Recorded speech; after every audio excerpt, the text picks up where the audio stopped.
በእምነት ነው የምንጸድቀው።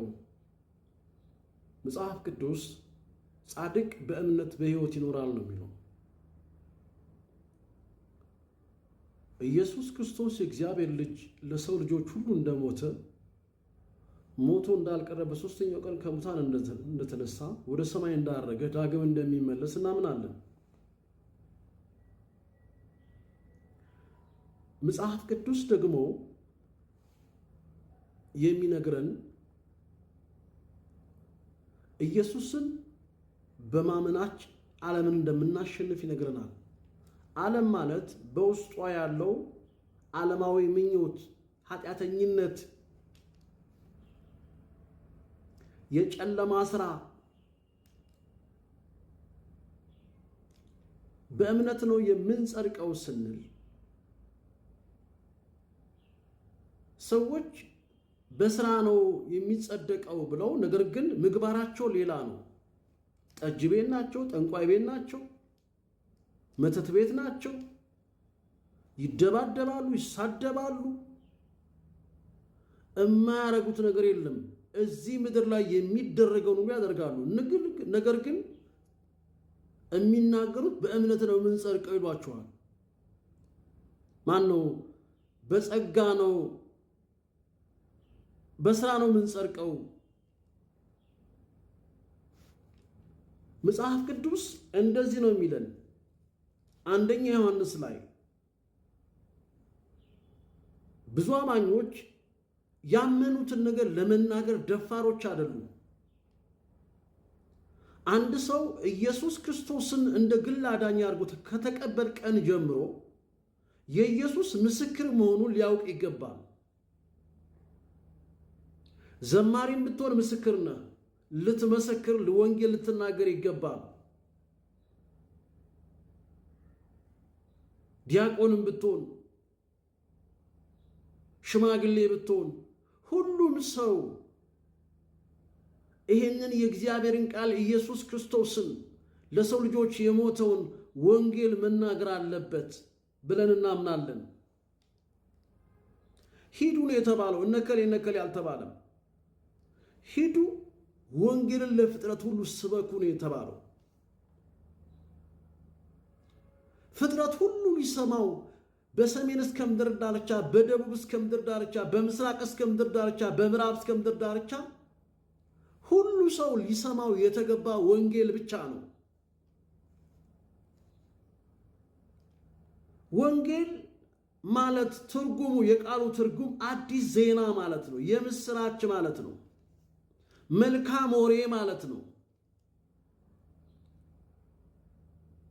ወንጌል ወደ ውስጠኛው ወደ ውስጥ እንድትመለስ ነው። ሰው ከመንፈስ ሲወለድ ወደ ነፍሳችን እረኛና ጠባቂ ወደ ውስጥ ይመለሳል። ሰው መንፈስ አለው፣ ነፍስ አለው፣ ሥጋ አለው። መንፈሳችን ከእግዚአብሔር መንፈስ ከሆነ ከእግዚአብሔር ይወለዳል። ኢየሱስ ክርስቶስ የእግዚአብሔር ልጅ ነው ብለህ ስታምን ዳግመኛ ትወለዳለህ። ይሄ የእግዚአብሔር አሰራር ነው። ስለዚህ ተመልከቱ፣ አንደኛ ዮሐንስ ምዕራፍ 5 ላይ እንደዚህ ይላል። ኢየሱስ እኔም ማነበው በ1980 የታተመውን እትም ነው ማነበው። ኢየሱስ መሲህ መሆኑን የሚያምን ሁሉ የእግዚአብሔር ልጅ ነው። ኢየሱስ መሲህ መሆኑን የሚያምን ሁሉ የእግዚአብሔር ልጅ ነው። አባቱን የሚወድ ሁሉ ልጁን ይወዳል። አባቱን የሚወድ እግዚአብሔር አብን የሚወድ ኢየሱስን ይወዳል። በየባስተራውና በየመንገዱ ኢየሱስ ሲባል ሰዎች ጆሮአቸውን ይደፍናሉ። ለምን? ይሄ ስም ከስሞች ሁሉ ስም ስለሆነ። እዚህ ምድር ላይ ያሉ ከሚባሉ ስሞች ሁሉ ሞትን ድል አድርጎ የተነሳ የሞትን ጣር ያጠፋ ኢየሱስ ነው። ኢየሱስ ሰው ሁሉ ሊቀበለው የተገባ ስም ነው።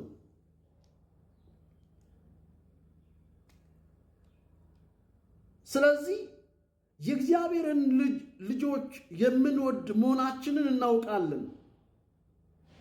እግዚአብሔርን ስንወድ ትእዛዙን ስንፈጽም ነው። እግዚአብሔርን ስንወድ ትእዛዙን ስንፈጽም ምን አድርገን ነው የምንፈጽመው?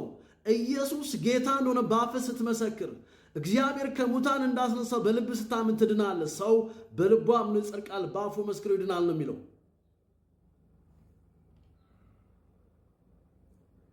እግዚአብሔርን መውደድ ማለት ትእዛዞቹን መፈጸም ነው። ትእዛዞቹም ከባዶች አስቸጋሪዎች አይደሉም። ትእዛዞቹ አስቸጋሪዎች አይደሉም። ኢየሱስን አምነህ ከተቀበልክ ቀን ጀምሮ አንተ የእግዚአብሔር ልጅ መሆንህን፣ ይሄ ስጋችን የኛ አይደለም፣ ውስጣችን ነፍሳችን የምትጠይቀንን ጥያቄ ሁሉ ለእግዚአብሔር አሳልፈን ሰጥተናል። ዓለምን፣ ሰይጣንን፣ ሥራ ሁሉ ክደናል ስንል ምን ሆነናል? ቆርበናል ማለት ነው።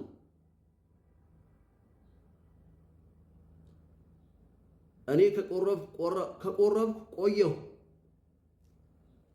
መቁረብ ዓለምን፣ ሰይጣንን፣ ሥራውን ሁሉ መካድ ከሆነ ከእግዚአብሔር ጋር ኅብረት ማድረግ ከሆነ ዳግመኛ መወለድ አለብህ። በጌታ ሞትና ትንሣኤ ማመን አለብህ። በስሙ የኃጢአት ስርየት ልትቀበል ይገባል። ኢየሱስን ሳትይዝ ወደ እግዚአብሔር መንግሥት አትገባም። ይሄ የእግዚአብሔር ቃል ነው። እግዚአብሔርን መውደድ ማለት ትእዛዞቹን መፈጸም ነው። ትእዛዙን አስቸጋሪዎች አይደሉም። ምክንያቱም የእግዚአብሔር ልጅ የሆነውን ሁሉ የሆነ ሁሉ ዓለምን ያሸንፋል። ዓለምን የሚያሸንፈው በእምነታችን ነው። ዓለምን የምናሸንፈው በእምነታችን ነው። ዓለምን ማሸነፍ እንችላለን። በምን? በእምነታችን። እምነታችን ስለኛ የሞተ በእኛ ምትክ የሞተ ያጸደቀን ያከበረን በእግዚአብሔር ፊት ያለ ነውርና ያለ ነቀፋውን ልንቆም ያደረገን ኢየሱስ ነው። እወዳችኋለሁ። እናንተ ወንድም